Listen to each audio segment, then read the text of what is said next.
Om Shri Sai Ram, Bhagavata Vahini by Bhagwan Shri Satya Sai Baba, Chapter 39, The Omniscient as Student.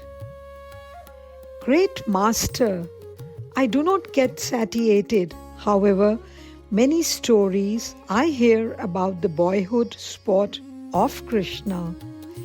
Really, this lovely boy Krishna is the divine, who had within him everything that exists, but nevertheless, he played about as if he was an ordinary human child. Oh, what good fortune is mine! When I think of it, I feel that it has accrued to me not as a result of the merit earned in this life. I'm spending these last days of mine in listening to the exploits of him who has the hooded shisha as his couch. The curse of that sage has helped to cleanse me of the sin through this means. I offer once again 1,000 prostrations to the sage's ire for affording me this beneficent opportunity. As the final moment draws nearer and nearer, my yearning centers in the joyful quaffing of the sweet narrative of Krishna's sport. It intoxicates me. It makes me insane.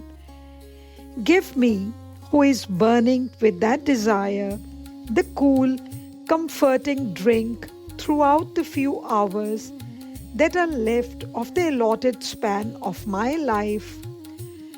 Parikshit, the king, fell at the feet of Shuka, overwhelmed by the burden of devotion in his heart, and prayed for more stories of the boy Krishna. The spring of compassion in the sage welled forth at this prayer. He asked, O king, which among the countless delightful divine incidents do you desire to hear from me? Their number is so large that even if they are told continuously for millennium, many will remain untold. No one, however proficient, can compress the narration into a few hours. At this, Parikshit replied, Master, I have heard that our dearly beloved Krishna learnt many skills and subjects with Balarama as his companion from a very fortunate preceptor Sandipini. Does this mean there was the need for an unlearned person to instruct him, who is the master of all branches of knowledge, the master and sovereign of all?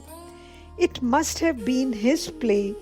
Only that great play director, Gopala, knows who has to be blessed and saved, by which means and when.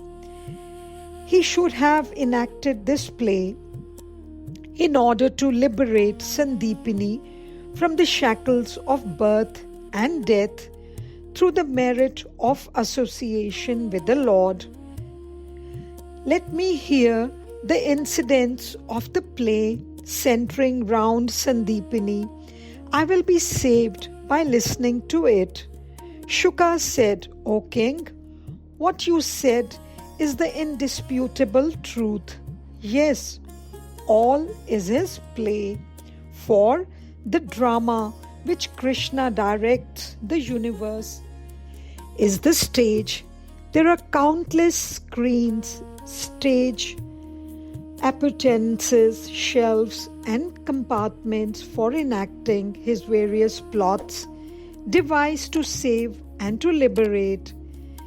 Since the propitious destiny of Sandipini had ripened, he gave him that great chance and blessed him in that manner. Listen, I shall relate to you that divine drama, Balarama and Krishna, the divine brothers, grew like the sun towards the zenith and shone with increasing splendor.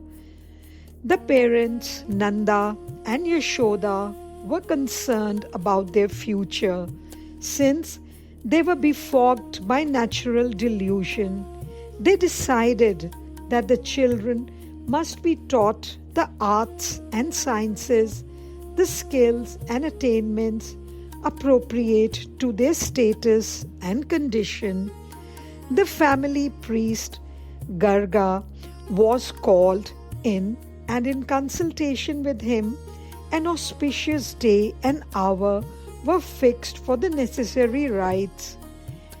They celebrated with great pomp and ceremonial the rite of initiation into Brahmic wisdom called Upanayana, or the rite of leading the pupil to the preceptor.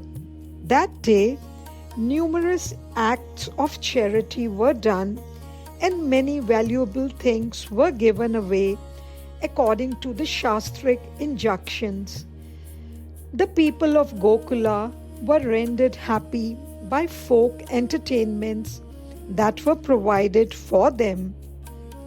Then the parents invited many pandits and conferred with them and Garga to discover the preceptor who was most proficient and desirable for the education of the children. The family priest, Garga, thought for a while and declared that it was the best to send the children to the great Sandipini, a Pandit from Avanti, living in Kashi, the holy city on the sacred Ganga. Sandipini, he said, was a saintly person. The parents could not send their loved ones to such a distant place, but they were aware of the truth. Learning about a preceptor is only blind learning. So they agreed and themselves journeyed to Kashi with Balarama and Krishna. Reaching the holy place, they entrusted the brothers to Sandipini and made arrangements for their stay with the famous preceptor. They returned soon after with a heavy heart to Gokul. From that day, Balarama and Krishna studied under Sandipini, offering him the tribute of fear and reverence. O King, thousands, tens of thousands, millions of children there are who study under teachers, but students who behave in a manner that gives satisfaction and joy to the teacher are very rare, not even 1 in 100. Satisfying the teacher, studying well what has been taught, avoiding the pursuit of sensory pleasure, and attaching oneself only to the pursuit of knowledge, ever in the consciousness that study is the task and study is the duty. That is how a student should be. That is what Balarama and Krishna were. They never, on any single occasion, interrupted the discourse of the preceptor or interposed their will against his. They did not overstep his will or direction in any instance. They never challenged his authority or dared disobey his instructions, though they were the repositories of supreme authority over earth and heaven. They gave their preceptor the respect and obedience that was due to the eminence and position. They were full of earnestness and devotion. They did not allow anything to distract from their lesson, observing their discipline and their enthusiasm to learn, Sandeepani felt great joy surging up in his heart. When he saw them, he got irrepressible yearning to train them in many more branches of learning. He made them masters of the four Vedas, the Vedantas, the science of logic, grammar, jurisprudence, and economics. He taught them all that he knew. King, what can I say? How can I describe them? The world may have known of geniuses who can master one subject in 5 years, or in 1 year, or in a single month. But listen, Balarama and Krishna were with Sandeepani for only 64 days, and in that short time, they mastered the 64 arts and sciences. That was how they enacted this drama of study. It was just a sport for them. How can we explain this amazing make-believe? This divine histrionic Leela? Can ordinary mortals learn so quick? Can they master so much in so few days? While exulting over the humility and loyalty of the brothers, while accepting their salutations and homage so genuinely offered, and while engaged in delightful conversation with them, Sandeepani used to shed tears in spite of his persistent efforts to curb the grief that was surging within him. Balarama and Krishna observed this and long hesitate to question him about the reason. At last, one day, Krishna stood before the preceptor with folded hands and addressed him, "O greatest of teachers, while we are conversing with you, we find your eyes are occasionally filled with tears. Whenever you contemplate some incident, if you consider it appropriate that we can be told the reason for this grief, please tell us." When he heard this prayer, the pent-up sorrow in his heart gushed forth. Overcome by unbearable grief, he clasped Krishna with both hands and wept aloud in uncontrollable anguish. Krishna knew the whole story. He pretended not to. He said, "Guruji, tell us the reason for this agony. We will try our best with all our strength and skill to alleviate it.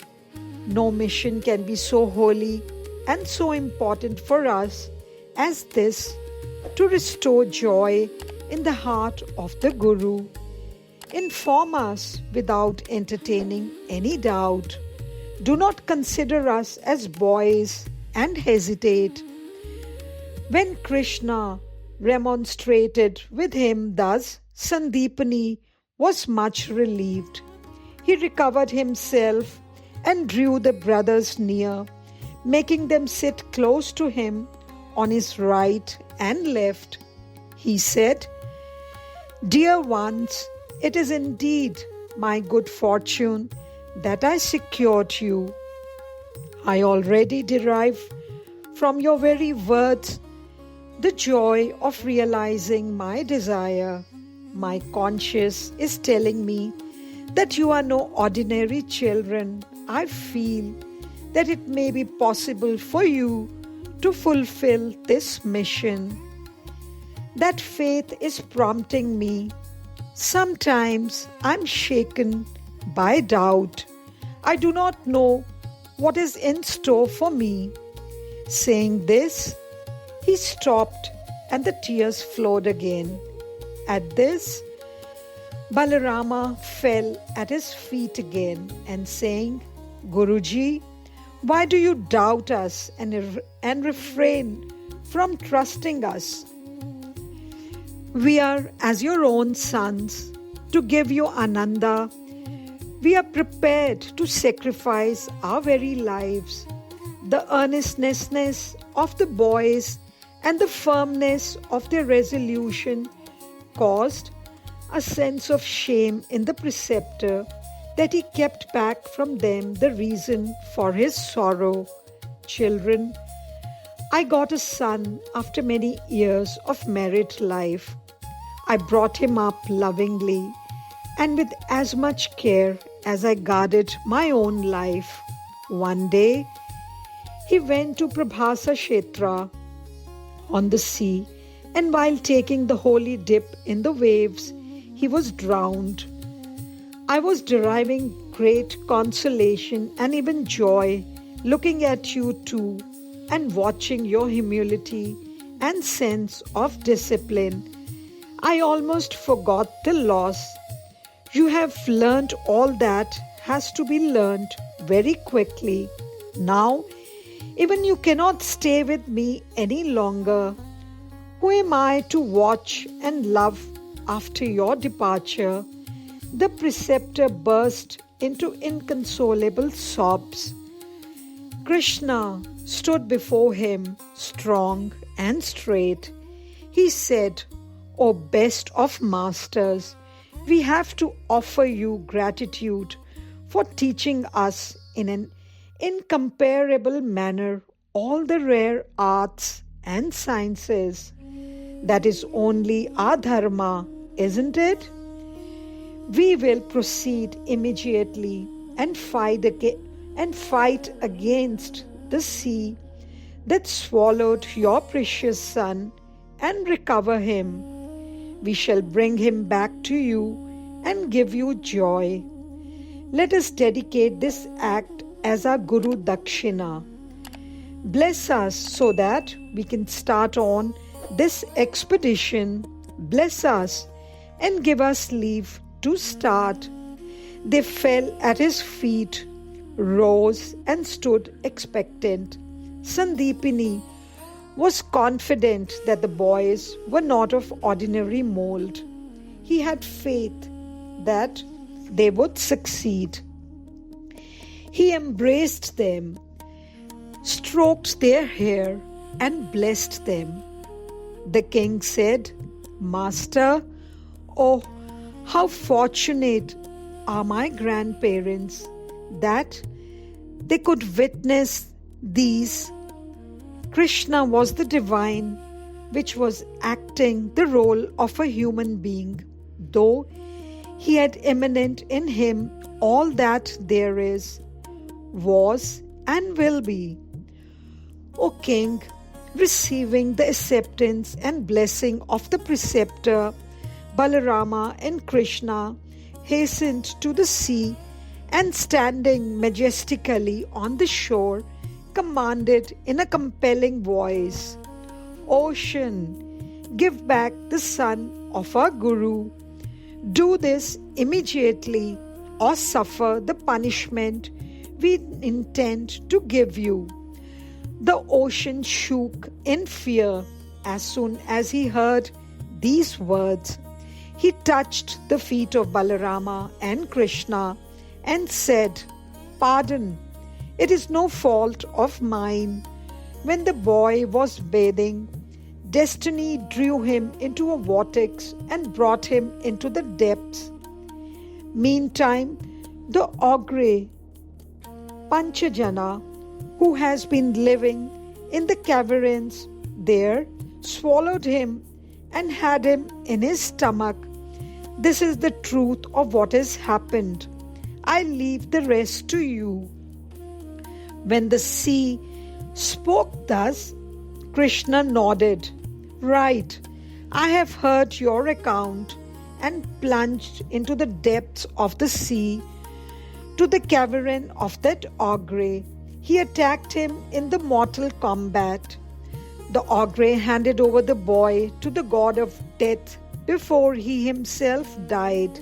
So, Krishna could not recover him when he tore open the stomach while searching his intestines in great anger to discover whether the boy was anywhere there. A huge conch came into his hands.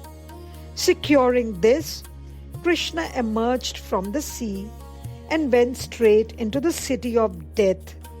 Standing at the entrance, Krishna blew the Panchajanya conch that he had caught from Panchajana.